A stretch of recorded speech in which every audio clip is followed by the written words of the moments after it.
The silence in our house was not peaceful. It was a heavy, suffocating blanket, woven from years of unspoken words and unmet expectations. I used to think it was just the natural progression of a long marriage, the quiet contentment that settled in after the initial fiery passion. But lately it felt more like an empty echo, a vast chasm that had opened between Mark and me. We lived parallel lives, sharing a roof, a bed, a history, but rarely truly connecting. My name is Sarah, and this is the story of how I shattered everything. Mark was a good man. Everyone said so. Stable, reliable, hardworking. He provided for us. He rarely raised his voice, and he always remembered our anniversary, even if the gift was predictable. On paper, we were the perfect couple, living the perfect suburban dream. A beautiful house, 2 well-behaved children, a respectable social circle. Yet beneath the veneer of this impeccable life, a relentless hunger grew inside me. A hunger for something more, something exciting, something that made me feel alive again, not just a wife and a mother fulfilling her roles. It started subtly, as these things often do. A lingering glance, a shared laugh that lasted a little too long, a feeling of being seen and understood by someone other than Mark. David was a new colleague at work, brilliant and effortlessly charming, with eyes that seemed to peel back the layers I had meticulously constructed around myself. He listened when I spoke, truly listened, not with the absent nod Mark often gave, but with an intensity that made me feel like the most interesting person in the room. He remembered details about my day, about my passions, about the small, forgotten dreams I had tucked away years ago. The conversation started innocently enough, first about work projects, then about life, about books, about feelings. With each shared coffee break, each late-night email exchange, the line blurred a little more. I found myself looking forward to seeing him, a flutter in my stomach I hadn't felt in what seemed like an eternity. The guilt was a dull ache at first, easily dismissed as a natural consequence of having a close male friend. But deep down, I knew it was more. I knew the danger. The first time we touched was accidental, a brush of hands reaching for the same document. A spark, immediate and undeniable, shot through me. My breath hitched. He didn't pull away immediately, his fingers warm against mine, his gaze holding mine with an unspoken question. My heart hammered against my ribs, a frantic drumbeat of both fear and exhilaration.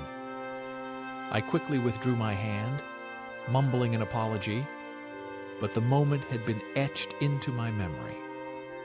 It was the first physical crack in the dam of my self-control. The dam broke a few weeks later. It was after a particularly stressful day at the office. Mark had called to say he was working late again. The children were with their grandparents. I was alone in our big, quiet house, the silence amplifying my loneliness. David offered to walk me to my car. We ended up at a quiet bar, talking for hours. The wine flowed, and so did the confessions. I found myself pouring out my heart to him. All the frustrations, the disappointments, the feeling of being invisible in my own life. He listened, his empathy a soothing balm to my bruised soul. Then he reached across the table, taking my hand. His touch was gentle, reassuring, and utterly devastating.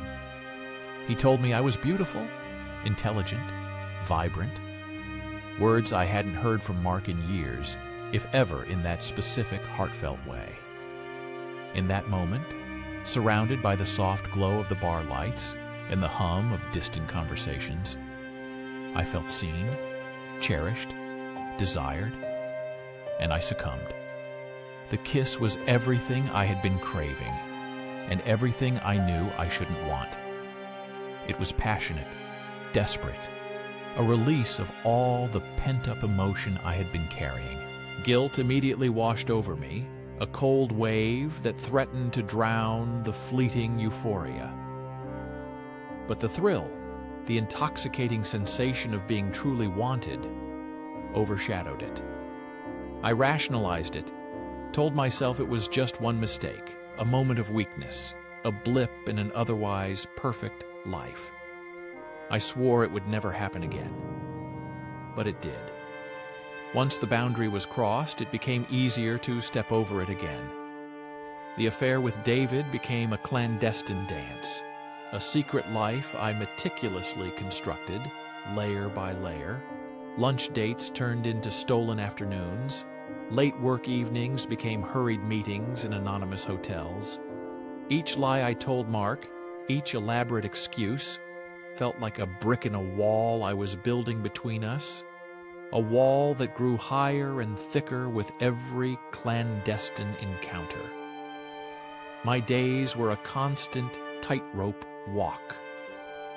At home, I played the devoted wife and mother, my smile a carefully practiced mask.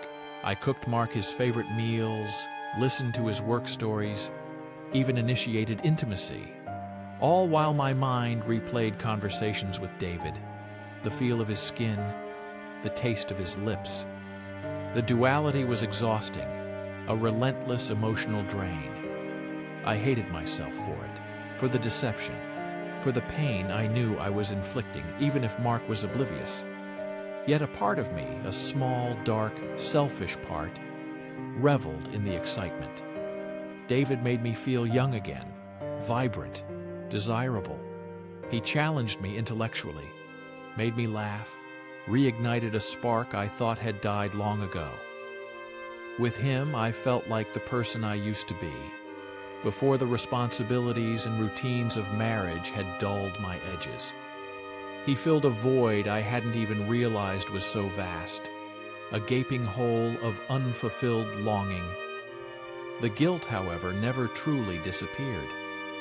It was a constant companion, a whispering shadow that followed me everywhere. It gnawed at me during sleepless nights, pricked at me during family dinners, and choked me during moments of genuine affection from Mark. I started to resent Mark for his obliviousness, for making it so easy for me to deceive him. It was a cruel, unfair resentment, but it was a shield I used to justify my actions, to lessen the weight of my betrayal.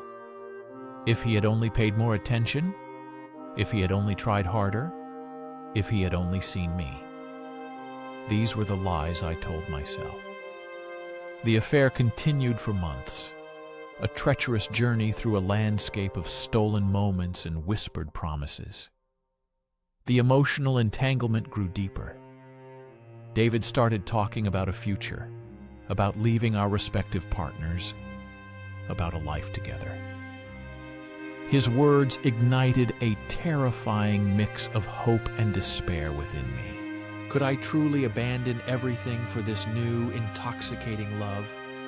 Could I dismantle my entire life, break my children's hearts, destroy Mark's trust, all for a happiness that felt so fragile, so built on deceit? The breaking point arrived not with a bang, but with a whimper. I was preparing dinner, humming a tune, when my daughter Lily came into the kitchen. She looked up at me, her innocent eyes full of love, and said, "Mommy, you've been so busy lately. I miss our story time." Her words hit me like a physical blow. Busy with what? Busy with lies, busy with stolen kisses, busy with betraying her father. The weight of my actions, the sheer magnitude of my selfishness, crashed down on me. I saw not just Mark's betrayal, but my betrayal of my children, of the family unit I was supposed to protect.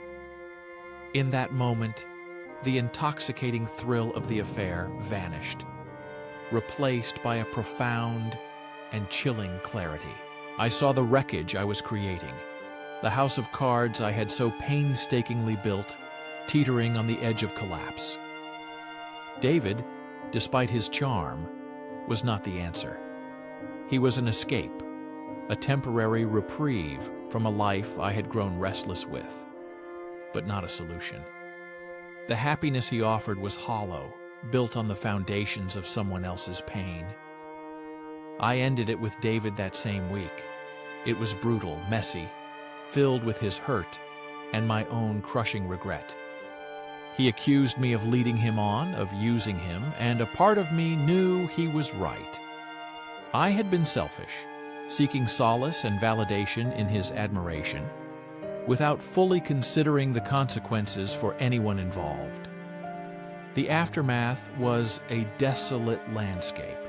The silence in my house felt even heavier now, but this time it was my own guilt making it so. I looked at Mark, truly looked at him, and saw not just the man I had taken for granted, but the man I had deeply wronged. His kindness, his unwavering trust, felt like a condemnation. The thought of confessing, of shattering his world, of breaking his heart was unbearable. How could I ever erase the stain of my actions? How could I ever forgive myself? I am now living with the consequences of my choices, haunted by the ghost of my deception. I haven't told Mark. The lies, though they ceased in action, still linger in the air, a poisonous shroud around my soul. Every loving gesture from him feels like a sharp stab of guilt. Every happy family moment is tainted by the secret I carry. I am trapped in a prison of my own making, a world where the quiet contentment I once dismissed as boring now seems like an impossible dream, forever out of reach. I want to believe that I can rebuild, that I can earn back a sense of peace, if not forgiveness.